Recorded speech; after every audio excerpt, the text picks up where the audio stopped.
Hello students, मैं हूं Shubham Goswami and welcome back to another new video. Student, इस video में हम 12th हिंदी व्याकरण के 6 इंपॉर्टेंट टॉपिक को एक ही वीडियो में पढ़ेंगे। यानी कि जो आपका हिंदी व्याकरण है उसके जो स्टार्टिंग के 6 टॉपिक हैं उसको हम एक ही वीडियो में डिस्कस करने वाले हैं। ये महा मैराथन क्लास है जिसमें आपको 6 टॉपिक एक ही वीडियो में प्रोवाइड करवाया जा रहा है। देखिए, आप लोग हिंदी की तैयारी कर रहे होंगे, हिंदी के चैप्टर्स पढ़ रहे होंगे, रस छंद अलंकार ये सब पढ़ रहे होंगे। ऐसे में जो आपके मुहावरे और लोकोक्तियां, संधि विच्छेद, शब्द युग्म, वाक्य संशोधन, ये सब जो टॉपिक हैं इन सभी को हम इस वीडियो में डिस्कस करेंगे। और ये टॉपिक आपके एग्जाम में 13 नंबर के पूछे जाते हैं। तो नंबर से आपको कुछ भी नहीं लेना देना, आपको सिर्फ जो क्वेश्चन मैं बता रहा हूँ उसको ध्यान से पढ़ना है, नोट करना है, ठीक है। क्योंकि मैं बहुत सारे वीडियोज आपको ऐसे प्रोवाइड करवा चुका हूँ और आगे भी आने वाले हैं, ठीक है। तो 13 नंबर आपको फ्री में तो मिलेंगे नहीं, आपको अच्छे से तैयारी करनी होगी। तो देखिए, हम इस वीडियो में 6 टॉपिक को एक ही वीडियो में डिस्कस करने वाले हैं। तो देखिए, सबसे पहला आपसे रिक्वेस्ट है कि इस वीडियो को लाइक कर दीजिए। लाइक करने से क्या होगा, आपका कुछ नहीं जाएगा, लेकिन मुझे एक मोटिवेशन मिलती है, एनर्जी मिलती है आपके लिए अच्छे अच्छे वीडियोज लाने के, ठीक है।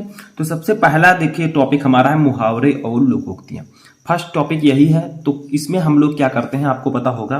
क्वेश्चन इस प्रकार से आता है, दिए गए मुहावरे और लोकोक्तियों का अर्थ लिखते हुए उनका वाक्य प्रयोग कीजिए। जैसे फर्स्ट क्वेश्चन है लंबी चौड़ी हाँकना, ठीक है। तो सबसे पहले इसका अर्थ लिखिए आगे। तो इसका अर्थ होता है व्यर्थ की बातें बोलना, ठीक है। व्यर्थ की बातें बोलना, ठीक है। तो लंबी चौड़ी हाँकना का अर्थ होगा व्यर्थ की बातें बोलना। अब इसका हम वाक्य प्रयोग करेंगे, ठीक है। क्या करेंगे? वाक्य प्रयोग, ठीक है। तो वाक्य प्रयोग में क्या होगा, आपका जो क्वेश्चन है वो उस वाक्य में आना चाहिए। जैसे देखिए किस प्रकार से करेंगे। आजकल नेता वर्ग जनता, ठीक है, जनता को ठगने के लिए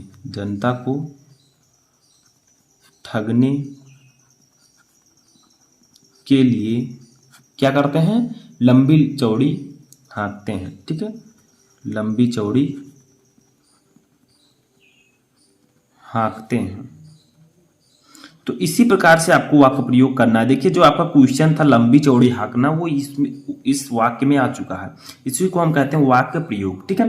तो लंबी चौड़ी हाँकना यानी कि व्यर्थ की बातें बोलना। वाक्य प्रयोग में आजकल नेता वर्ग जनता को ठगने के लिए लंबी चौड़ी हाँकते हैं। तो इसी प्रकार से आपको पढ़ना है, ठीक है। अब सेकंड क्वेश्चन देखिए एक एक टॉपिक के हम 2 क्वेश्चन, कुछ टॉपिक हैं जिसके 3 क्वेश्चन पढ़ेंगे, कुछ टॉपिक है 4 क्वेश्चन। तो ऐसे हम इस वीडियो में पढ़ने वाले हैं। दूसरा क्वेश्चन है सीधे मुंह बात ना करना। यानी कि इसका अर्थ क्या होगा? इसका अर्थ होगा घमंड दिखाना। क्या करना? घमंड दिखाना। यानी कि सीधे मुंह बात ना करना, अर्थ घमंड दिखाना। वाक्य प्रयोग देखिए, वाक्य प्रयोग, ठीक है। तो वाक्य प्रयोग हम किस प्रकार से करेंगे, चलिए करते हैं। तो देखिए वाक्य प्रयोग में हम लिखेंगे जब से उसे नौकरी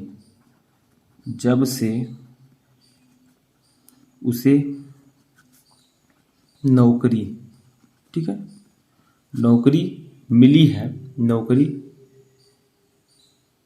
जब से उसे नौकरी में उच्च पद प्राप्त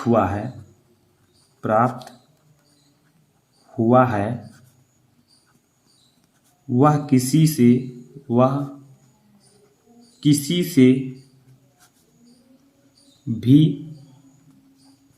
सीधे मुंह बात नहीं करता है, ठीक है। सीधे मुंह बात नहीं करता, ठीक है। तो सीधे मुंह बात ना करना, इसका अर्थ होगा घमंड दिखाना।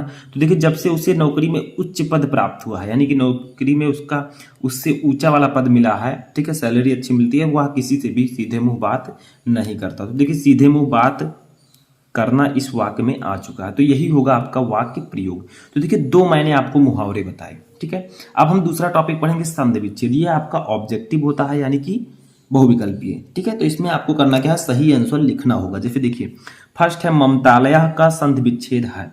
4 ऑप्शन आपके पास रहेंगे। का है मम धन तालय, का है ममता धन लय, गा है ममता धन आलया और घा है ममताल धन या। तो 4 प्रकार के ऑप्शंस रहेंगे, आपको सही संधि विच्छेद इसका सही जो है वो उसको चूज करना है। तो इसका सही आंसर होगा ममता धन आलया, ठीक है। तो गा वाला ऑप्शन इसका सही होगा। सेकंड क्वेश्चन हमारा है संधि विच्छेद में शिक्षालय का संधि विच्छेद है, यानी कि शिक्षालय का संधि विच्छेद क्या होगा? तो का है शिक्षा धन आलया, खा है शिक्ष धन आलया, गा है शिक्षा धन लया और घा है शिक्ष धन लया। तो इसका भी आंसर होगा ऑप्शन नंबर का शिक्षा धन आलया, ठीक है। तो ये दोनों इंपॉर्टेंट है, इससे पहले भी मैं आपको संधि विच्छेद पढ़ा चुका हूँ, वो भी आप लोग पढ़ लीजिएगा। तो 2 टॉपिक अब तक हमने पढ़े। तीसरा टॉपिक चलिए पढ़ते हैं। तो तीसरे टॉपिक पर हमने लिखा है शब्द युग्म। शब्द युग्म का मतलब क्या होता है? नाम से क्या लग रहा है? शब्दों का युग्म, शब्दों का जोड़ा। तो देखिए फर्स्ट दीप दीप। तो आपको 4 ऑप्शन दिए जाएंगे, सही आंसर आपको चूज करना है कि दीप का अर्थ क्या होगा, दीप का क्या होगा। दीप का पहले लिखा होगा, दीप का बाद में, जो पहले उसका पहले, जो बाद में उसका बाद में। तो का है टापू और हाथी, खा है हाथी और टापू, गा है हाथी और हौदा और घा है टापू और हौदा। तो इसका राइट आंसर होगा ऑप्शन नंबर खा, हाथी और टापू। यानी कि दीप का मतलब होगा हाथी और द्वीप का मतलब होगा टापू। तो हाथी और टापू इसका राइट आंसर होगा, ठीक है। समझ में आया? नेक्स्ट क्वेश्चन हमारा है आतप आपात। आतप आपात, इसका सही आंसर क्या होगा? अर्थ का है धूप और संकट, खा है संकट और धूप, गा है धूप और छाया और घा है उजाला और अंधेरा। तो इसका राइट आंसर होगा ऑप्शन नंबर का, धूप और संकट। यानी कि आतप का अर्थ होगा धूप और आपात का अर्थ होगा संकट, ठीक है। समझ में आया? तो धूप और संकट इसका राइट आंसर होगा। तो इस प्रकार से आपके एग्जाम में शब्द युग्म पूछे जाएंगे। नेक्स्ट टॉपिक हमारा चौथा टॉपिक है अनेक शब्दों के लिए एक शब्द। इसके हम 4 क्वेश्चंस पढ़ेंगे, ठीक है। देखिए इसमें होता क्या है, फर्स्ट जैसे है आत्मा से संबंध रखने वाला। तो जो आत्मा से संबंध रखता है उसे हम एक शब्द में क्या कह सकते हैं? आध्यात्मिक। आध्यात्मिक, ठीक है। आत्मा से संबंध रखने वाला यानी कि आध्यात्मिक। तो आपको क्या करना है? एक शब्द, अनेक शब्दों के लिए एक शब्द चुनना है, ठीक है। जैसे जिसकी कल्पना ना की जा सके उसे एक शब्द में हम क्या कहेंगे? कल्पनीय, अकल्पनीय, ठीक है। तो देखिए सेकंड है हमारा जिस भूमि में कुछ पैदा ना हो, यानी कि जिस भूमि में कुछ पैदा नहीं होता उस भूमि को क्या कहते हैं हम? उस जमीन को क्या कहते हैं? उसे हम कहते हैं बंजर।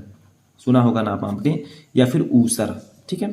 तो जिस जमीन में कुछ पैदा ना हो उसे हम कहते हैं बंजर या ऊसर, ठीक है। जैसे बंजर जमीन बहुत सारी पड़ी होती हैं जिसमें कुछ भी पैदा नहीं होता, कोई भी फसल, ठीक है। थर्ड देखिए जो दूसरों से ईर्ष्या करता हो उसे हम क्या कहेंगे? उसे हम लोग कहेंगे ईर्ष्यालु, ठीक है। उसे क्या कहेंगे? ईर्ष्यालु। तो जो दूसरों से ईर्ष्या करता है उसे हम लोग कहते हैं एक शब्द में ईर्ष्यालु। फोर्थ है हमारा जिस पर आक्रमण हो, ठीक है, उसे हम क्या कहेंगे? उसे हम लोग कहेंगे आक्रांत। तो जिस पर आक्रमण हो उसे हम एक शब्द में कहते हैं आक्रांत, ठीक है। तो ये था आपका चौथा टॉपिक, अनेक शब्दों के लिए एक शब्द। नेक्स्ट टॉपिक हमारा 5th टॉपिक अनेकार्थी शब्द।